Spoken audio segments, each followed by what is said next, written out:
الحمد لله نحمده ونستعينه ونستهديه ونسترشده ونعوذ بالله من شرور أنفسنا ومن سيئات أعمالنا من يهد الله فلا مضل له ومن يضلل فلا هادي له وأشهد أن لا إله إلا الله وحده لا شريك له أن سيدنا محمد عبده ورسوله اللهم صل وسلم وبارك على سيدنا محمد وآل سيدنا محمد كما صليت وسلمت وباركت على سيدنا إبراهيم وعلى آل سيدنا إبراهيم في العالمين إنك حميد مجيد.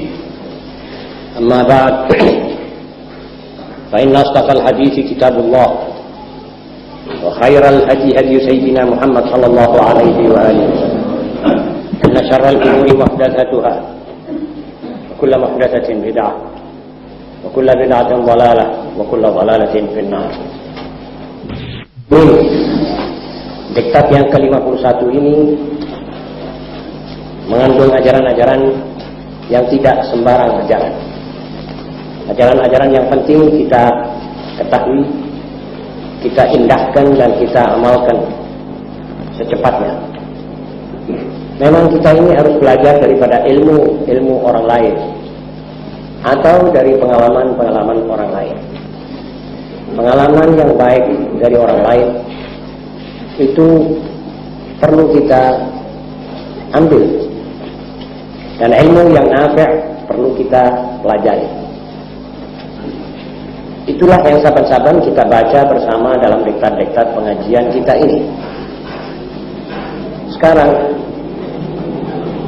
kita diberitahu mana medan juang yang pertama-tama harus kita menang dulu di situ. Ini nanti saudara akan baca dalam kata-kata Sayyidina Ali dalam alinea pertama itu. Kita mestinya berjuang, dan tiap perjuangan ada medan, ada lapangannya. Medan juang yang pertama itu di mana? Yang mesti kita menangkan dulu, menangkan dan mencapai kedudukan yang kuat di dalam medan itu, baru kita melangkah ke front atau ke medan-medan juang yang lain. Nanti saudara akan dapat baca daripada kalimat-kalimat Sayyidina Ali radhiyallahu anhu. Sebab kalau tidak kita ketahui, kita bisa keliru. Kita pergi ke front perjuangan yang jauh, kita tak mempunyai bekal untuk menang. Yang kedua, kita banyak yang belum bisa menilai nikmat Allah, belum bisa merasakan hidup yang sentosa itu yang mana, yang bagaimana. Lantas kita mengejar-ngejar yang bukan-bukan untuk mendapatkan kebahagiaan. Akhirnya umur habis, bahagia tak tercapai. Jadi kalau kita sudah mencapai patok-patokannya bahagia, sudah jangan tamak lagi. Ini nanti akan saudara dengar daripada apa yang diutarakan oleh Aqsam Ibnu Sayfi rahimahullah. Kemudian yang ketiga, kita semuanya juga kepingin tahu dari golongan mana kita ini sebetulnya. Saya dan saudara hendaknya sudah tahu kita ini dari golongan mana. Dari golongan hamba-hamba Allah yang baik, apa dari golongan hamba-hamba Allah yang tidak baik? Itu nanti ada tanda-tandanya. Ada perasaan-perasaan yang timbul dari hati seorang yang baik, ini cirinya. Ada perasaan-perasaan yang meluap dari hati seorang yang tidak baik, itu ciri-cirinya. Di sini nanti kita akan bermanfaat dari kalimat-kalimat Sayyidina Abu Bakar radhiyallahu taala. Dan Sayyidina Abu Bakar Siddiq adalah sahabat Rasulullah SAW yang tersyuhur dan orang yang soleh. Di samping juga seorang masyarakat, seorang yang soleh, orang yang boleh dibilang sahabat yang besar sekali. Ini perlu kita indahkan, cocokkan. Akan rahimahullah radhiyallahu taala memberikan kepada kita ini loh termometernya. Kamu nanti bisa mengetahui kamu orang mana. Rasa ini masalahnya. Yang keempat, saya cantumkan sebuah doa yang hendaknya kita sama-sama lakukan setiap ada kesempatan. Pusat kebaikan adalah pada inti doa-doa yang di penutup diktat ke-51 ini. Ada hadis yang berarti doa mukhul ibadah. Sumsumnya ibadah itu doa. Bahkan sholat itu semuanya doa. Jadi kita ini tidak boleh lepas dari doa. Doa mohon sesuatu yang baik dan doa menolak sesuatu yang tidak baik. Menolak kejahatan, menolak fitnah, menolak bala. Jadi menolak musuh, menolak itu semua ini kita minta daripada Allah SWT. Semuanya perlu kita atur bersama. Pertama kita baca apa yang diutarakan oleh Sayyidina Ali karramallahu wajhah, yaitu maidanukumul awwal anfusukum fa in intasartum 'alaiha kuntum 'ala ghairiha aqdar wa in khudhiltum fiha kuntum 'ala ghairiha a'jaz fajarribu ma'al kifah awalan. Sayyidina Ali radhiyallahu ta'ala anhu berkata, medan perjuangan pertama adalah dirimu sendiri. Ini jawabannya. Apabila kamu berhasil mencapai kemenangan di situ, maka terhadap lainnya kamu akan lebih berhasil. Sebaliknya, jika di lapangan pertama itu kamu gagal, maka terhadap yang lain kalian akan lebih gagal. Karenanya cobalah memenangkan di front itu lebih dahulu. Saudara-saudara, ini ma'qul, ini cukup logis dan cukup dikenal oleh siapapun orang-orang perjuangan yang mesti mengatur, menoto dia punya diri, yang mesti mengalahkan dia punya syahwat.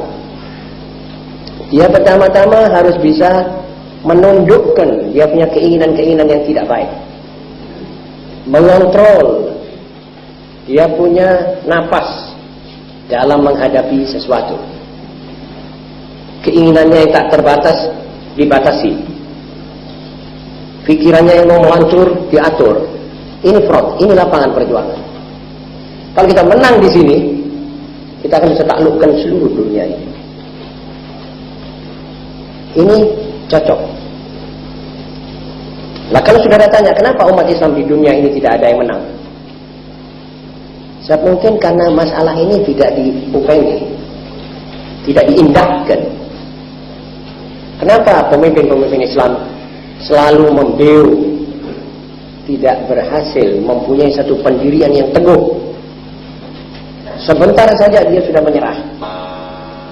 Tidak lain masalahnya adalah masalah jiwanya. Sebab dia mempunyai keinginan. Keinginannya belum bisa dikalahkan dengan ideologinya, oleh ideologinya. Dirinya belum bisa dikalahkan oleh Allah yang menciptakan. Jadi kalau saya ngotot dalam persoalan ini, saya akan mundur dalam kedudukan saya sekarang. Saya akan pasti tidak dapat kursi ini. Saya punya gaji akan pasti ditutup. Ini masalah, dia belum bisa menaklukkan kita. Lalu menyerah. Dan hanyutlah bersama yang hanyut. Jadi Sayyidina Ali ini betul-betul orang yang sudah berpengalaman dalam saya. Jadi kalahkan hawa nafsumu. Kalau kamu sudah bisa menang, sudah bisa kontrol hawa nafsumu, nanti kamu bisa kontrol teman-temanmu, bisa kontrol masyarakatmu. Ada lagi yang belum pernah kita terlintas dalam pikiran kita. Ada suatu hal yang penting sekali dalam masalah ini, yaitu orang yang sudah bisa mengalahkan hawa nafsunya, menundukkan anggota-anggota badannya kepada Allah. Orang itu akan menjadi orang mempunyai karisma, mempunyai kewibawaan, mempunyai sorotan mata yang tajam, yang bisa menembus hati orang yang kaku dan hati orang yang qasi. Ini dicoba oleh Sayyidina Umar bin Khattab, oleh Sayyidina Ali, oleh fulan, oleh hampir semua orang yang saleh. Ada manusia yang kalau dia bicara, Kita merasa terpesona oleh pembicaraan.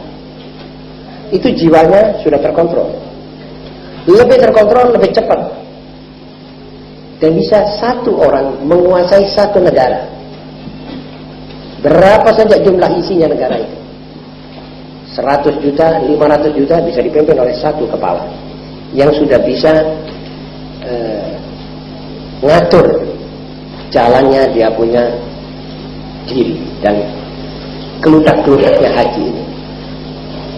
Karena itu saudara-saudara, ada orang tidak punya kekuatan senjata bisa memimpin yang bersenjata. Ini bukan aneh, ini bukan mustahil. Sudah terjadi di dunia. Buat orang yang arif akan sudah tahu ini.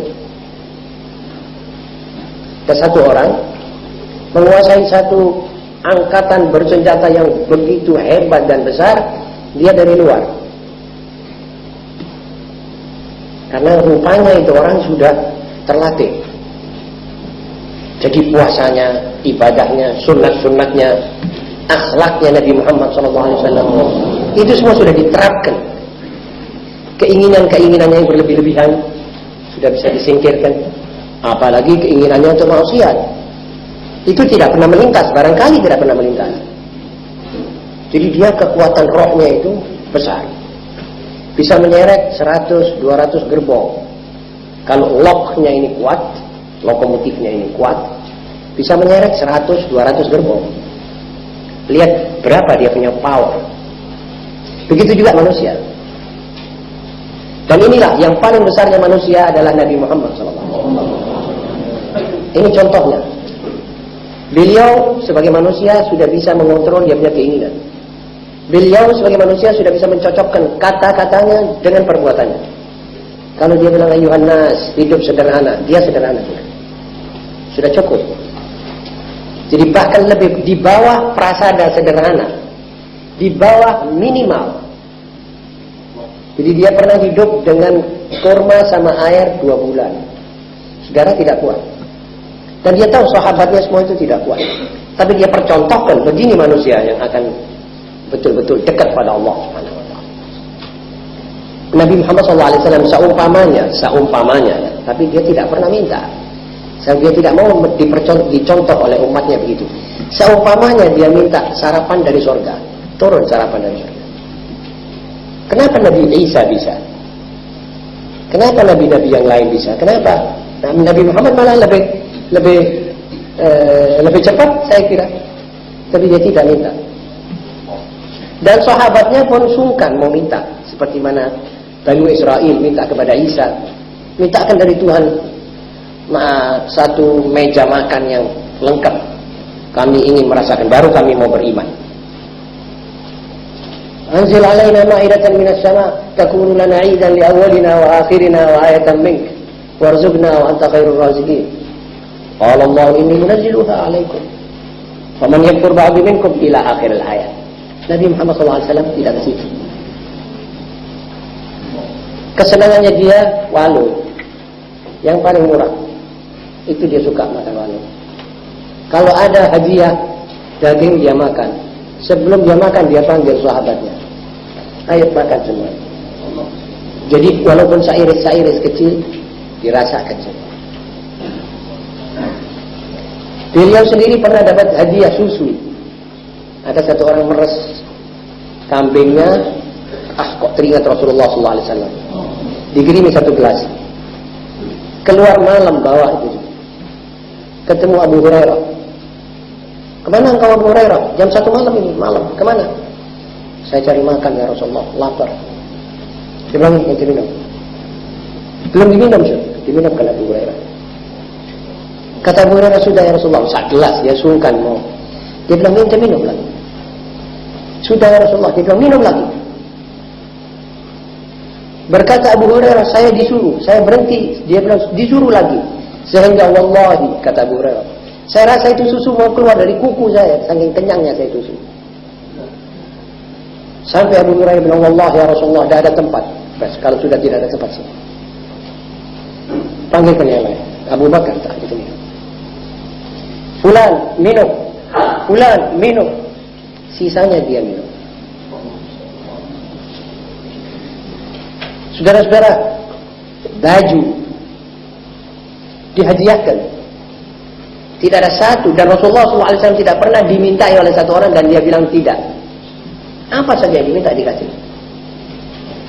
Ini akhlak manusia yang sudah ngontrol dirinya. Sudah, keinginannya itu sudah lulut, sudah mengikuti. Tapi kamu lihat bagaimana kekuatan jiwa manusia ini. Bagaimana Allah SWT meninggikan ini orang. Lihat namanya disebut bergandengan dengan Allah di tiap menara, di utara dan di timur dan di selatan, di mana saja nama Rasulullah SAW. Ya pantas manusia sudah bisa menguasai. Saudara-saudara, dia khawatir orang lain jangan sampai maksiat. Dia kalau duduk dengan istrinya di tempat, di masjid, dekat masjid, di mana tempat itu gelap, lalu ada sahabat lewat mengatakan Assalamualaikum ya Rasulullah, dan sahabat melihat ada satu perempuan di sebelahnya. Itu sahabat dipanggil, ya fulan ta'ala. Ini perempuan yang di samping saya ini istri saya. Sampai sahabat bilang, astagfirullah ya Rasulullah, masa kita akan bersangka tidak baik kepadamu? Tidak, saya khawatir setan nanti masuk dalam hati. Lebih baik kamu tak kasih tahu ini saya punya istri fulana. Ya Rasulullah, sampai sahabat itu rasanya merasa kok dilebih-lebihkan ini masalah. Itu hati-hati jangan sampai temannya terjerumus dalam maksiat kalau dia mempunyai sangkaan tidak baik. Walaupun berupa tanda tanya, siapa sebenarnya sama Rasulullah tadi? Kok ada perempuan? Jadi dipanggil. Tahan, lihat. Ini istri saya. Saudara-saudara, ini manusia cukup. Yang paling menonjol dalam riwayat hidup Rasulullah SAW itu adalah kejujurannya. Kata-katanya ini tepat. Saya tahu dan saudara tentu tahu bahwa Nabi Muhammad adalah orang besar dalam segala dia punya kelakuan. Tetapi dia punya kebesarannya yang paling besar adalah dalam as-sidq yang dipegang oleh beliau SAW sebagai patokan hidup. Jadi ini manusia sudah bisa menang. Dia tidak sampai mati melainkan tanah Arab semuanya sudah tunduk kepada Allah yang esa. Sudah sujud semuanya. Itu arca-arca semua sudah digulung tikernya. Pecahkan kepalanya semua. Yang ada cuma Allah Al-Wahidul Qahhar.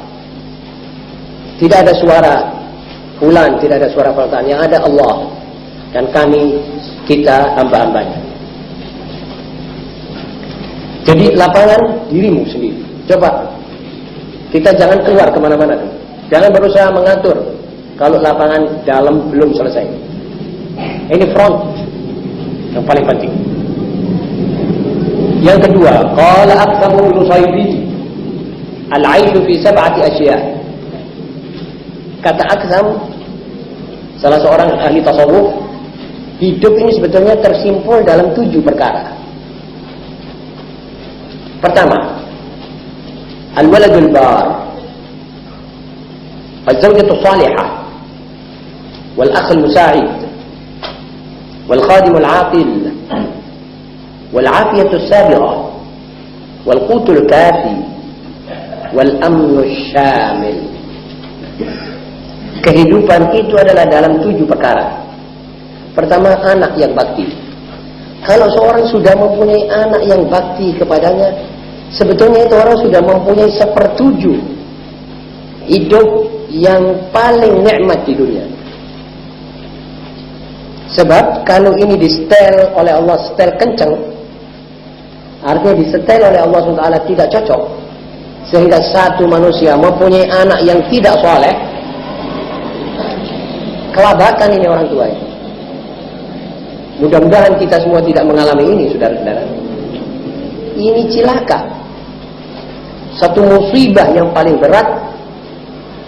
Ayah yang payah-payah memelihara anak, lalu anaknya sudah besar menjadi anak tidak soleh, membangkang perintah orang tuanya, melawan. Kalau orang tuanya bilang berbuat ini, dia bilang tidak. Kalau orang tuanya bilang jangan buat, dia buat. Seakan-akan sudah disengaja, begitulah. Ini hati orang tua ini teriris-iris. Ada banyak orang tua bilang, aduh, rasanya saya kepingin mati sudah. Sampai bosan hidup, padahal hidup ini tidak pernah orang bosan. Saya pernah seringkali kata orang yang hidup di bawah jembatan itu tidak pernah bosan itu, senang. Padahal dia tidak punya pakaian cukup, tidak punya tempat yang nikmat hidup.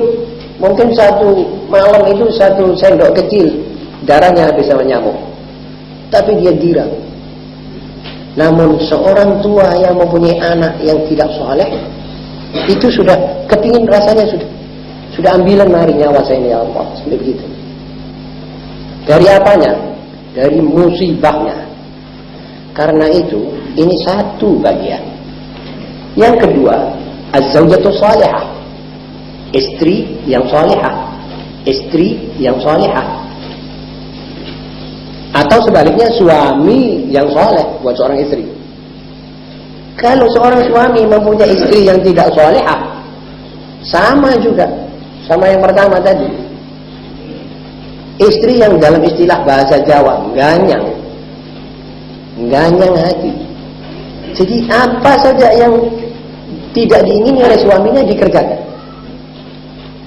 Kadangkala tidak disengaja, sudah memang begitu wataknya. Dia tahu suaminya suka jamaah, hampir maghrib dia keluar, mengajak keluar, putar TV, dan begitu seterusnya, sehingga suami ini sumpah. Baca Quran tidak mau, suaminya baca kitab tidak boleh, macam-macam. Dan sebaliknya, istri yang salehah mendapat suami yang tidak saleh, banyak juga. Istrinya menunggu diajak jamaah, suaminya tidak ada. Kembali dia ngamuk-ngamuk karena dia kalah main. Alhamdulillah, ya Rabbi, ya Allah, jangan sampai. Atau kembali jam 11:30, jam 1 malam dia dalam keadaan tidak normal akalnya.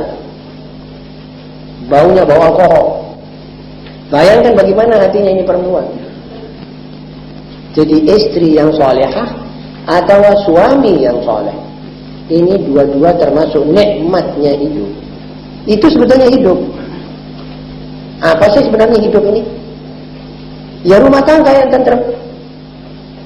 Rumah tangga itu terdiri daripada dua, daripada yang merupakan ibu atau ayah dan yang merupakan anak. Ya sudah itu. Kalau itu serasi, ya bahagia rumah tangga. Kalau tidak, wal'iyadzubillah, rumah tangga itu jahanam dunia, nerakanya dunia. Ma'asyiral muslimin wal akh al musa'id, punya teman yang membantu. Ada teman tidak membantu, itu sudah cukup tidak baik. Tetapi ada teman tidak bisa membantu tetapi mengganggu, tidak ikut menyenangkan tetapi menyedihkan. Ini juga termasuk. Wal khadim al aqil, pembantu yang berakal. Ada pembantu tidak berakal, pembantu malah dia terpaksa mempunyai pembantu. Pembantu ini ahmak. Apa rahasia rumah tangga disampaikan kepada rumah-rumah tangga yang lain. Sebab tiap rumah tangga ada rahasianya, ada kekurangannya. Dan tiap orang yang berumah tangga tidak suka kekurangannya dikoran-korankan. Sebab itu kekurangan kadang-kadang tidak tersengaja. Makannya kurang enak, kadang-kadang sesuatu itu tidak bisa diatur sebagaimana yang normal. Itu nanti pelayannya ini menyampaikan sebab tidak adil, tidak tahu diri. Ini juga satu musibah, suatu yang tidak menyenangkan hati. Wal afiyah sabirah, ini juga salah satu daripada kesenangan hidup orang itu kalau waras, kalau seger. Dan sabirah itu yang meliputi. Meliputi apa saja? Meliputi badannya, meliputi agamanya, meliputi akidahnya, meliputi anak pinaknya. Itu namanya sabirah. Dia sendiri waras, cucunya sakit, juga dia masih tersiksa pikirannya. Dia sendiri sakit, sudah habis artinya hidup ini. Ada orang tua seger, kaya, kelihatan anaknya ini dalam keadaan sakit yang tersiksa, Itu orang tua ikut tidak senang, tidak bisa ngerasakan nikmatnya dunia ini karena anaknya sakit. Jadi dia memikirkan ke situ. Wal-qut al-kafi, makan yang cukup. Kalau kita sudah makan 3 kali satu hari, saya kira itu sudah cukup baik, sudah cukup nikmat. Ada orang masih kurang syukur. Wal-amn asy-syamil, keamanan yang mengayomi. Apa artinya dunia amanan? Apa senangnya orang hidup di dunia? Dia merasa bahwa dia aman. Mungkin sebentar orang gedor pintunya untuk menggarong, sebentar lagi orang mungkin narik dia untuk diculik, atau membawa anaknya dilari, perkosa, atau merampok tokonya, buka toko. Apa artinya hidup begitu? Tidak seorang pun akan merasa nikmat. Tidak seorang akan merasa senang hidup begitu. Karena soal keamanan tidak lengkap, tidak cukup. 7 perkara ini apabila sudah dinikmati oleh satu manusia muslim, maka dia sudah harus mengatakan bahwa saya ini sudah mencakup semua hidup. Malah hadisnya Nabi SAW mempersingkat lebih sedikit lagi dari ini, yaitu sabda Rasulullah SAW, man asbaha aminan fi sirbi mu'afan fi jasadi indahu qutu yaumih faqad zuyat lahu dunya bihadafiriha. Barang siapa di waktu pagi merasa aman di rumah tangganya dan baik, sehat, seger, bugar di dalam badannya, kemudian mempunyai makan buat sehari itu, ini orang sudah diberikan oleh Allah seluruh dunia. Jadi nikmatnya dunia itu pada 3 itu. Ini masih lebih banyak, 7. Tapi Nabi SAW bilang cukup 3. Kalau rumah tangga Anda aman, tidak disambangi oleh pencuri dan perampok, kalau saudara punya badan sehat, dan kalau saudara mempunyai makan buat 1 hari besok, berarti saudara ini sudah mencapai dunia dan nikmatnya dunia seluruhnya. Sebab orang yang multimilioner juga 3 ini merupakan syarat. Bagaimana saudara bayangkan seorang yang kaya raya tetapi dia kanker? Apa rasanya dia punya kekayaan ini? Seperti kita ini alhamdulillah makan nasi sama pecel, alhamdulillah nikmat. Kadang-kadang kerupuk sama kecap saja sudah nikmat. Sebab apa? Sebab kita sehat. Bayangkan kalau kita sakit. Saya bukan 1-2 punya teman yang dia kaya cukup, karena dia kencing manis, misalnya dia ada gula, dia tidak boleh makan nasi. Karena dia juga ada darah tinggi, dia tidak boleh makan garam dan daging. Jadi makanannya itu hanyalah berupa kacang goreng, itu digoreng sama kentang dan sudah. Tidak boleh ada gula sama sekali. Minum kopi tidak pakai gula, masak tidak pakai garam. Tapi dia numpuk fulus, luar biasa. Kiranya apa ini orang cukup senang? Saya yakin dia tidak senang.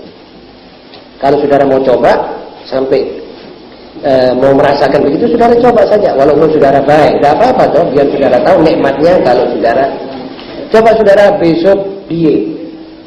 Diet itu artinya jangan pakai garam kalau makan dan jangan pakai daging. Ya cobaan saja kentang 1 biji, 2 biji sama kacang goreng. Ya, cobaan 1-2 hari. Lantas habis itu saudara nanti mulai seperti biasa. Nanti kan saudara bilang alhamdulillah jadi ngene ya rasanya mau mangan bebas ini. Nah, terus bagaimana? Jadi kesehatan kata Rasulullah SAW penting. Wa indahu qutu yaumih. Orang yang kaya raya pun makannya makan 1 hari itu yang ditentukan. Jadi walaupun dia punya makan atau beras untuk 1 bulan, tapi yang penting buat dia buat besok ini satu hari. Besoknya belum tentu, lusanya dia masih hidup apa itu beras sudah disedekahkan orang, disedekahkan pada orang lain sebagai apa amalnya si mayit ini, belum tentu juga. Jadi peganglah apa yang diucapkan oleh Rasulullah SAW. Nanti kita umatnya ini bisa hidup sederhana, bisa hidup nerimo. Ini sekarang sudah lengkap, 7 di atas ini sudah lengkap yang dikatakan oleh Aqsam Ibn Sayyid. sudah punya istri yang soleh, sudah punya anak yang muti', punya pembantu yang adil, khadim yang afiah badannya, makannya buat 1 bulan ada, dan aman, masih tidak syukur. Mencari molo supaya ini dicabut oleh Allah. Berbuat maksiat. Berbuat maksiat. Dan maksiat ini ada macam-macam. Ada maksiat dilakukan oleh 1 orang, 1 kampung kena siksa. Karena perbuatan maksiat 1 orang yang didiamkan ini. Dan saya kira kita semua insyaallah ta'ala termasuk orang yang sudah tahu diri dan bisa syukur nikmatnya Allah Subhanahu wa ta'ala.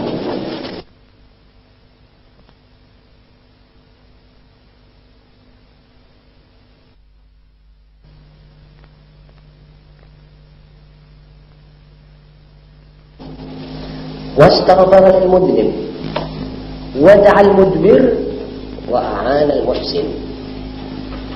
Ini juga satu termometer. Mari kita sekarang ngecek kita punya diri sendiri. Sayyidina Abu Bakar radhiyallahu taala berkata, ada tanda-tanda orang yang baik. Jadi kalau ini lengkap dimiliki oleh seorang, maka ini orang tergolong daripada hamba-hamba Allah yang soleh. Jadi 4 perkara ini. Pertama, gembira melihat orang yang taubat. Coba saudara tanya, saudara punya diri. Kalau saudara melihat satu orang mukmin, ya saya ini sekarang, dulu saya suka main, sekarang saya tobat. Hati saudara bagaimana? Alhamdulillah. Ikut senang apa tidak ikut senang? Kalau ikut senang, saudara termasuk orang yang soleh, yang baik. Itu saja, saudara. Ada orang yang didengarkan begitu oleh temannya, dia bilang, riko iki pura-pura wae, mending kok balik man. Seperti digoda itu hatinya orang. Tidak dibesarkan. Atau tidak dibantu. Orang yang bekas menjadi tukang zina, lalu dia tobat, itu mestinya kita ikut senang. Kita bantu. Kalau kita tahu bahwa dia ini masih muda, cepat-cepat kita carikan jodoh buat dia. Supaya sampai tidak kembali lagi berbuat itu, ayo tak usahakan. Berapa nanti kurangnya, nanti saya juga ikut urut. Ayo kawino. Ini namanya senang, membantu. Sebab dia tahu ini anak muda sudah tobat. Saya sekarang sudah tobat. Dulu saya berbuat maksiat terus, sekarang saya tobat. Alhamdulillah, ayo sekarang sampai tak bantu. Teruskan ini tobat dengan membuat satu benteng, yaitu rumah tangga. Rumah tangga. Nanti saya juga urut. Saya usahakan. Begitu. Itu namanya girang. Yang kedua, memohonkan ampun terhadap orang yang berdosa. Sekarang kita melihat orang berdosa. Bagaimana sikap kita? Ada 3 macam sikap. Ada sikap kita cemoohkan itu orang. Lihat itu orang berbuat dosa, lihat dia tidak takut pada Allah, lihat itu dia sini. Ada satu sifat ini. Yang kedua, kita isin-isin, kita war-warkan. Fulan berbuat, tidak ada faedahnya. Cuma ingin untuk menyebarkan berita yang tidak baik. Yang ketiga, kita doakan. Ya Allah, mudah-mudahan dia ini bisa cepat tobat. Ya Allah, yang sudah dia lakukan ini ampunono. Maapono yang sudah dia lakukan. Dan yang belum dilakukan, mudah-mudahan dia sudah cepat tobat. Ini yang paling baik. Ini sifat-sifat dan ciri-ciri hamba Allah yang saleh. Menurut Sayyidina Abu Bakar. Yang ketiga, wada'al mudbir. Temannya yang ngambul tidak diumbar, dipanggil, diajak bicara, diatur hubungannya kembali supaya tidak tetap siwa-siwaan. Ini sekarang malah sebaliknya, kita sering melihat orang salah, berbuat salah kepada kita, atau kita berbuat salah pada orang, lalu saling maaf-memaafkan tidak ada. Yang satu lebih angkuh dari yang lain, akhirnya siwa-siwaan. Berbulan-bulan siwa-siwaan. Kadang-kadang tetangga, rumah sama rumah dempet, tidak saling tegur-menegur ini tahunan. Ini tandanya dua-dua ini tidak termasuk hamba-hamba Allah yang soleh. Coba ada yang soleh di antara dua macam manusia itu, tentu yang satu mengajak, wis ayo, akor-akoran wae wis, ojo suwi-suwi. Apa sih sebenarnya persoalannya? Persoalannya tidak seberapa. Persoalannya ayam sampean masuk saya sebet atau saya lempar, dan berapa gantinya saya berani ganti. Sudah saya maafkan. Ini begitu kira-kira mengajak. Da'al mudbir itu orang yang ngambul, lari, mungkur dipanggil. Mudbir itu mungkur kalau letterleknya. Jadi jangan sampai mungkur. Mari kita temukan apa sih sebenarnya yang salah. Dan yang lebih utama daripada ini semua, antara satu orang ulama dengan ulama, ini mestinya ada satu yang bisa mengajak. Mari kita ini mau adakan islah, ini lebih afdal. Sebab ulama ada bobot. Apa bobotnya? Bobotnya pengikutnya. Barangkali dia ada pengikut besar, lalu kita musuh-musuhan sama ulama yang lain, akhirnya dua-dua pengikut musuh-musuhan. Akibat masalah dua person kurang cocok. Lantas umat tercakup dan terseret ke arah cekcokan itu. Itu tidak betul sama sekali. Yang keempat, wa'anal muhsin. Kalau dia tahu ini orang berbuat baik, ini orang berbuat baik, dibantu. Misalnya saudara tahu bahwa ini orang jalan ke les untuk membantu anak yatim, untuk membantu seorang janda yang putranya banyak. Ini saudara harus membantu. Ayo saya bantu. Mana lesnya? Sini saya juga minta, saya mau edarkan. Jadi membantu supaya cepat. Ini namanya saudara ini termasuk hamba Allah yang baik. Ini yang berkata begini, ini Sayyidina Abu Bakar As-Siddiq radhiyallahu taala anhu. Yang penghabisan yaitu yang keempat, doa.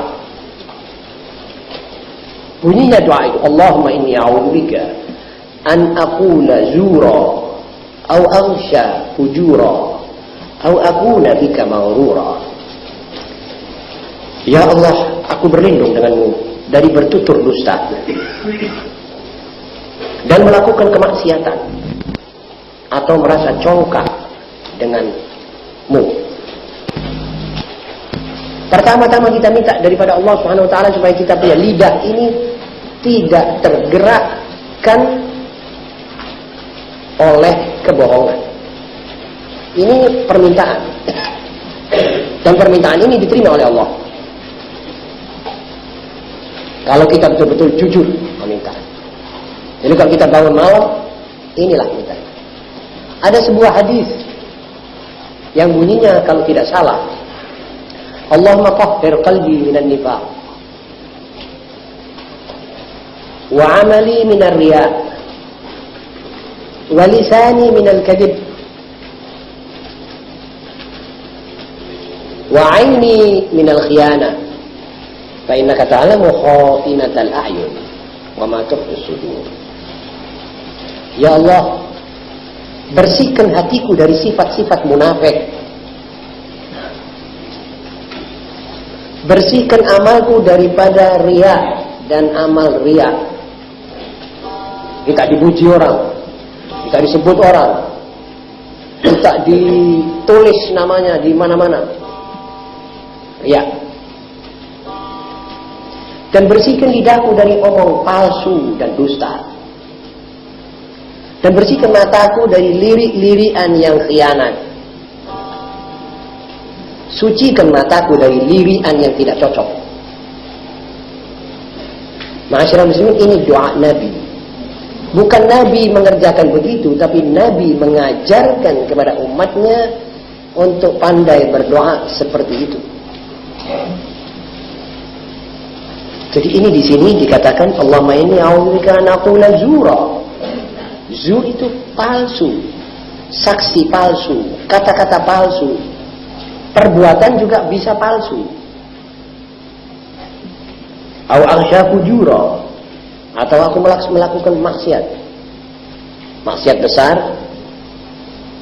maksiat yang dimurkai oleh Allah, dan an aku nabi kamaurura, saya merasa congkak dengan Allah. Jadi artinya, saya tidak mungkin disiksa oleh Allah. Seorang ulama bilang saya sudah alim, saya tidak disiksa oleh Allah.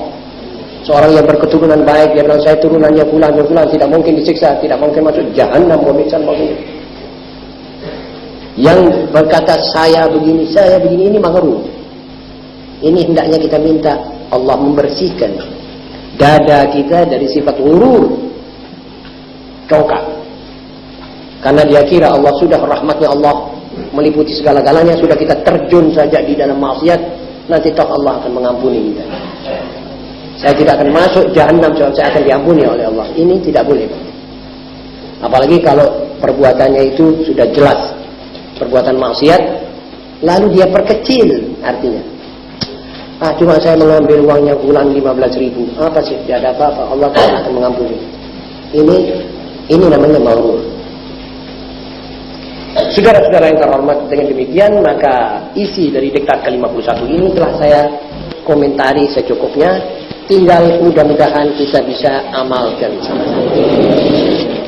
Dan tiap kali kita selesai membaca diktat, kalau kita mengamalkan itu, insya Allah itu semua ada artinya itu. Nanti saudara itu tidak bisa berasa sekaligus, tapi mumbulnya ini masyarakat pelan-pelan, tapi alhamdulillah terasa. Dan saudara kalau sudah merasa begitu, artinya saudara sudah berada dalam nikmat Allah. Hendaknya kita sama-sama mengamalkan apa yang kita dengar. Memang saya ada niat, tapi saya belum bisa janjikan pasti. Nanti saudara tagih lagi seperti sholat hajat, sholat tahajud itu. Tapi saya ada niat begini. Seluruh amalnya Nabi SAW kita diktatkan, lalu kita wujudkan. Bagaimana saudara-saudara? Kira-kira saudara bisa menyetujui begitu? Jadi diktat-diktat seri habis ini, ya kira-kira berapa diktat lagi, habis itu bisa saya mulai. Seluruh yang dikerjakan oleh Rasulullah SAW. Jadi apa saja yang dikerjakan, misalnya bab puasa Senin Kemis, puasa malam-malam yang bulannya terang, 12, 13, 14, dan seterusnya. Bagaimana sunnah Nabi SAW dalam tidur? Bagaimana sunnah Nabi SAW kalau bangun tidur? Bagaimana sunnah Nabi SAW kalau menghadiri walimat nikah? Apa yang dikatakan pada mempelai itu? Itu nanti kalau kita hadir walimat nikah, kita katakan barakallahu alaik. Itu doa itu disebutkan. Begitu insyaallah taala saya persiapkan diktat-diktat itu. Kalau kita semua panjang umur, insyaallah. Tapi kalau tidak, insyaallah niat ini sudah baik ya, sama-sama dapat pahalanya insyaallah. Yang terhormat, saya kira pertanyaan saudara ini pada tempatnya. Cuma susunan redaksinya rada lincip sedikit. Ya sebab Lataiful Minan ini dikarang oleh satu orang kutub, Sya'rani. Dan Sya'rani sebagai orang wali, juga ulama. Jadi maksudnya tentu saja daripada ini kata-kata tidak dimaksudkan tidak digebiak-uyah begitu saja. Jadi sudah jelas manusia yang banyak kumpul dengan perempuan, artinya duduk-duduknya itu dengan perempuan. Ya sudah jelas duduk-duduk yang tidak ada artinya, bukan perempuan istri, bukan perempuan mahram. Duduk-duduk menurut yang kita lihat sekarang ini. Misalnya kita ketemu dengan satu perempuan, karena itu perempuan sopan santun dalam bicara, kita duduk lama sama dia. Akhirnya lama-lama sopannya itu tersingkap sedikit-sedikit, akhirnya tidak sopan. Sebab syaitan bergandengan dengan orang dua itu menjadi ketiganya. Jadi menjalan satu nisa yang fasada aqluh. Sudah terang rasionya yang baik menjadi tidak baik. Sekarang rasionya, otaknya, akalnya sekarang sudah menyuruh dia berbuat yang tidak baik. Apalagi kalau duduk dengan perempuan yang lincah-lincah, jangan. Akhirnya fasada aqluh. Wa muni'a min duhulil hikmati galbuh, bukan gabluh. Kalbu, iya. Tadi dia bilang kalbu, enggak. Kalbu, hikmah tidak bisa masuk hatinya orang kayak gitu. Tapi hatinya sudah kaisen ini, sudah ada isinya ini. Isi duduk-duduk ta'annas sama perempuan ini. Sudah nuwun sewu kalau boleh dikatakan ya seperti orang sudah lupa kepada Allah. Ya sudah terang hikmah tidak bisa masuk pikirannya. Wa fatatul fadail, dan dia ini akan ketinggalan banyak fadilah-fadilah. Ini satu penyakit, saudara. Saudara mendengar ini seperti, ya ini apa pertanyaannya? Apa perbedaan dengan jahiliyah? Ya saya kira ini tidak sampai jahiliyah, ini malah ini super Islam. Menggok bensin itu supernya ini. Dan orang yang mempunyai perasaan begini ini artinya orang yang sudah peka sekali Islamnya. Bagus. Jadi kalau dia duduk-duduk, melihat orang duduk-duduk perempuan, dan ini penyakit sekarang ini menghinggapi banyak orang laki-laki. Nanti seperti anak muda-muda di sekolahnya, duduk-duduk dengan yang perempuan-perempuan dari satu kelas. Misalnya, si A, murid SMA, duduk dengan B, C, D, E, F, perempuan semuanya. Ini namanya yang dikatakan oleh Al-Qutb Sya'rani Mujaladzatun Nisa. Ini anak nanti akalnya tidak bisa terisi hikmah, tidak bisa masuk ilmu. Betul atau tidak? Nah, saudara kan tahu sendiri bahwa ini sekarang ini banyak anak-anak gagal sekolah ya karena soal-soal yang remeh-remeh begini. Katanya itu pergaulan. Ini pergaulan sebetulnya pergaulan yang dilarang oleh akal sebelum agama sebetulnya. Pergaulan begini ini yang merusak pikiran. Kemudian hatinya tidak bisa masuk hikmah. Jadi kata-kata hikmah seperti tadi ini, wah diketawai oleh dia. Coba saudara bayar sama dia 10 rupiah atau 100 rupiah suruh hadir majelis ta'lim begini. Tak kira mau dia. Dia kepingin duduk-duduk di baduk-baduk sama perempuan, ta'annas, itu dia senang. Sebab sudah kulino. Dan ini adat istiadat barat. Sekarang ini kalau kita tegur masalah ini, orang bilang, wah kolot, wah ini kejam, fuqaha mau memimpin negara, itu buya buka. Saya baca Tempo ini hari. Sungguh isinya, ya, saya kira mestinya suara itu ya kalau tidak dari Zionis Yahudi Internasional ya PKI.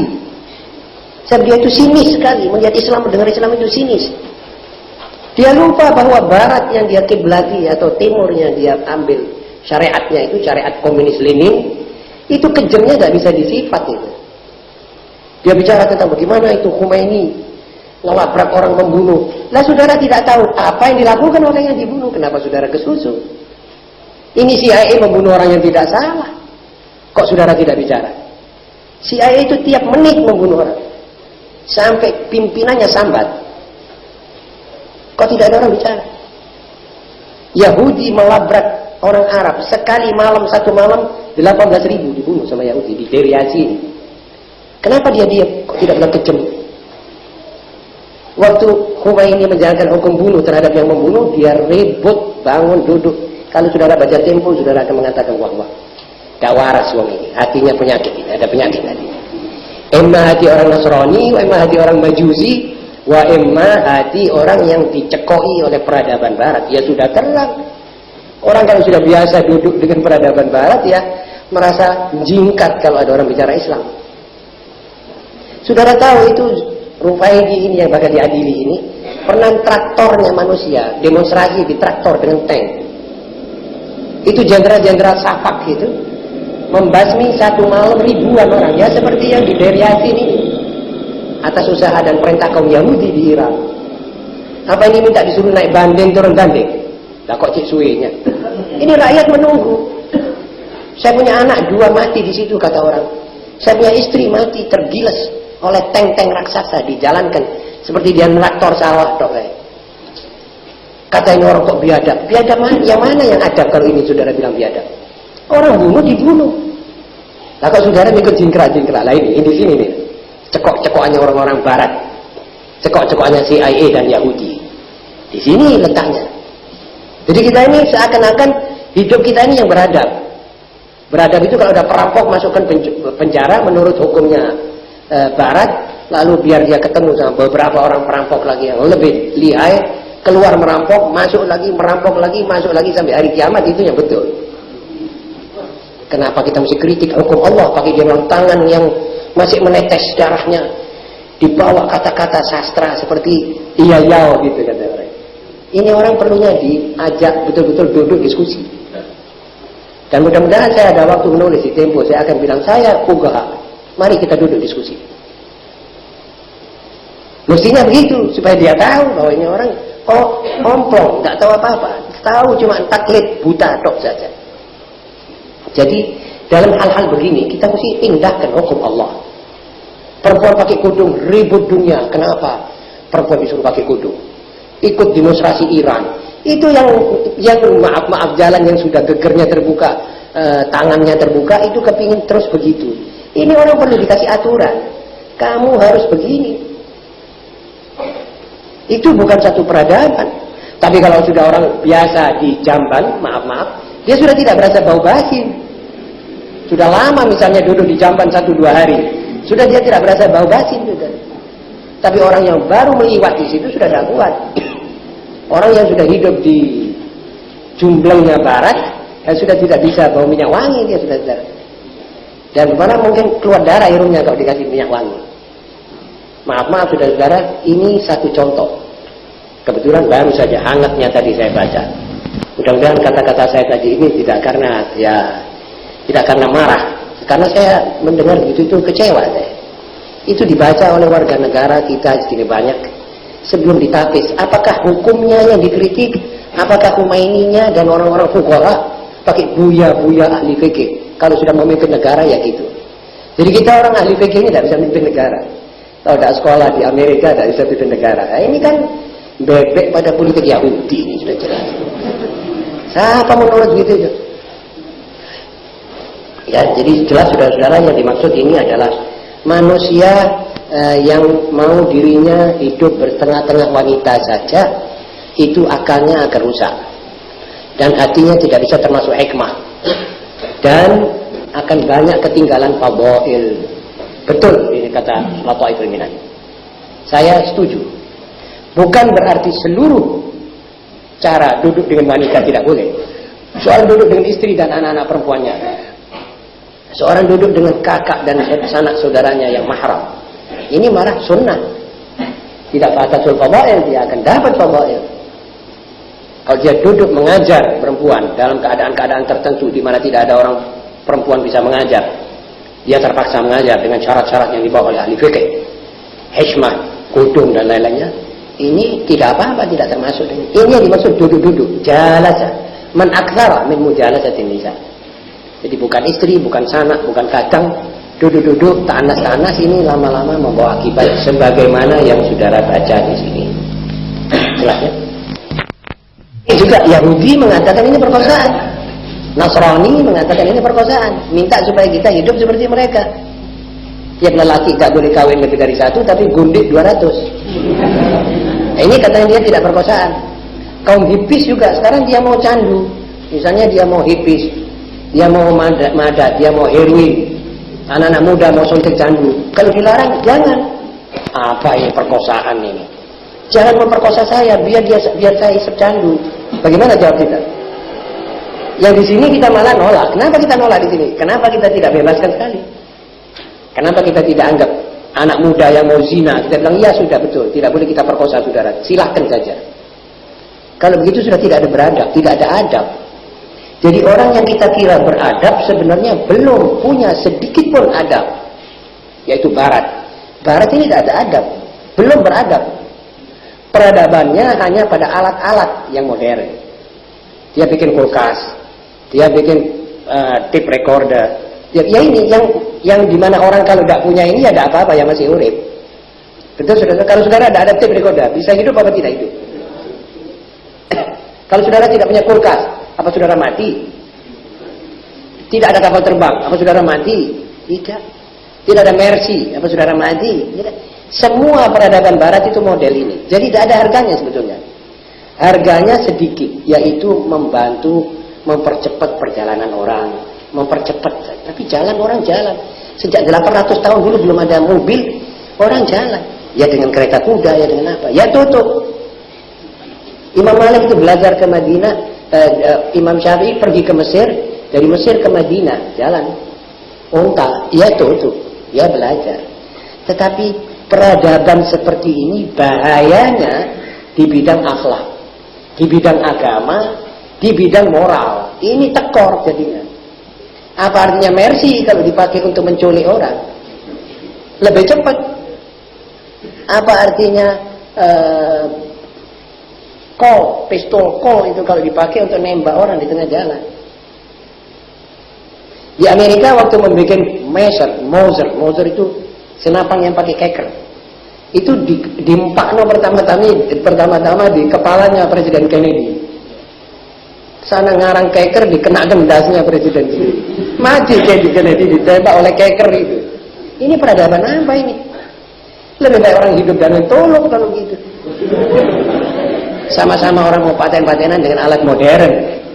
Lah ini sekarang sedang disiapkan alat-alat untuk membunuh seluruh umat manusia. Ini peradaban. Di bidang persenjataan, ngenes sekali orang yang dengar. Di bidang akhlak ya gitu itu. Mereka tidak mau dilarang, minta bekerja satukan. Mana ada manusia beradab tidak ada totoannya itu. Tidak mau ditoto itu. Lah sedang yang paling banyak menoto, yang paling pantas menoto adalah Allah Subhanahu wa taala. Kenapa kita mesti jingkrak-jingkrak? Kenapa kita mesti marah? Kenapa kita mesti merasa ini memperkosa? Ini tandanya kita tidak punya smak, tidak punya zauk, tidak tahu diri. Jadi kita minta dibebaskan saja. Lama-lama nanti istrinya orang jalan, kita tarik daripada tangan suaminya, dibawa oleh orang lain, bilang sudah bebaskan. Kenapa? Ini orang mau, kenapa kamu perkosa keinginannya untuk tidak boleh begitu? Wah berat, lama-lama ajangnya orang diseret daripada tangannya. Nanti dulu, saya mau makan dulu. Lantas kalau kita bilang jangan perkosa, saya punya keinginan. Ini nanti akhirnya hukum rimbaisme. Dan rimbaisme ini sekarang sudah berjalan di negeri-negeri komunis. Di negeri-negeri biadab seperti di Eropa dan Amerika. Yang kita ikuti dengan patuh.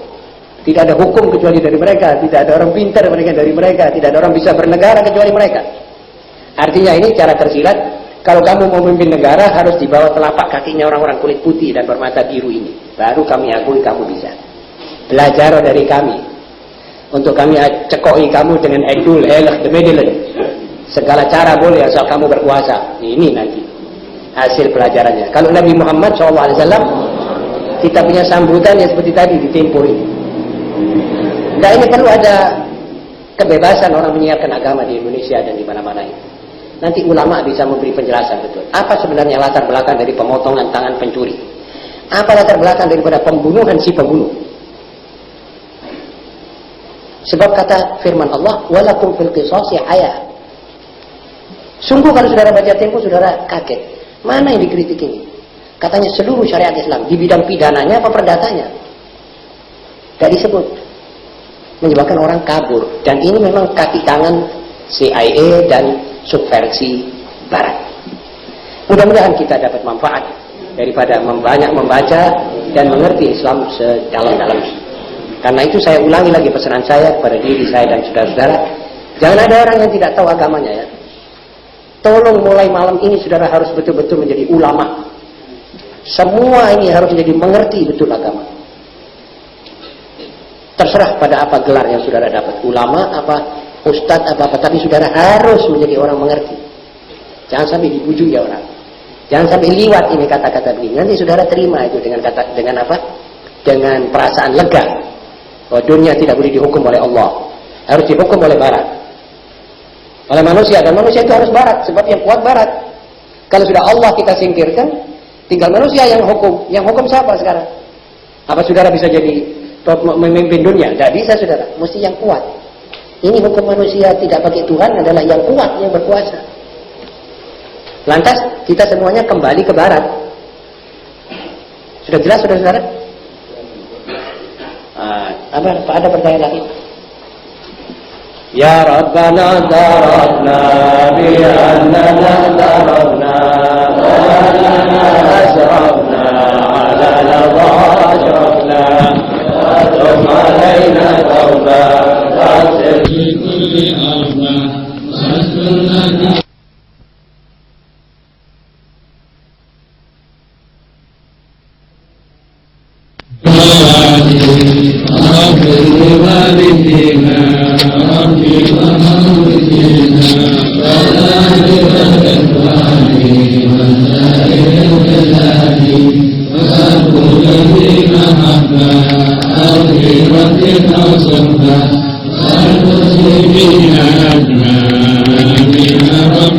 أسمع علمت تمنى هذه بذات منا للمصطفى